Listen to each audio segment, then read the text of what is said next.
Hello guys, welcome back to my another video. তো এটা তোমরা দেখতে পাচ্ছ ডেইরি মিল্কসিক হার্ট ব্লাশ। তো এই চকলেটটা আমার হাজব্যান্ড কালকে আমাকে সাডেনলি এনে দেয়। যাই হোক, এটা আনএক্সপেক্টেড ছিল, আমি কোনো দিন ওর কাছে আশা করি না এই সমস্ত জিনিসের।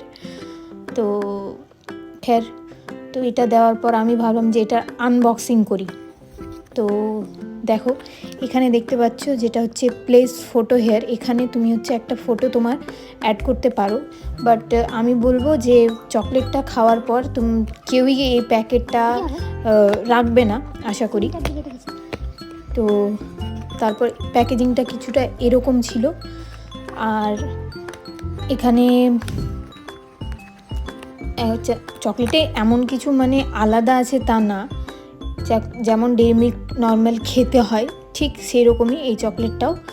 আর এটার প্রাইস সম্ভবত 375 হতে পারে, এটাই ছিল এমআরপি 375, আমার ঠিক মনে পড়ছে না। তো চকলেটটা মোটামুটি ভালোই ছিল। আমি চকলেটটা খাওয়ার পর আমার হাজব্যান্ড আমার মুখের দিকে তাকিয়ে আছে, ও আমাকে জিজ্ঞেস করছে যে চকলেটটাতে কিছু আলাদা আছে নাকি। আমি বললাম যে না, মোটেই না, যেমন ডেইরি মিল্ক হয় নর্মাল সেরকম। Thank you for watching.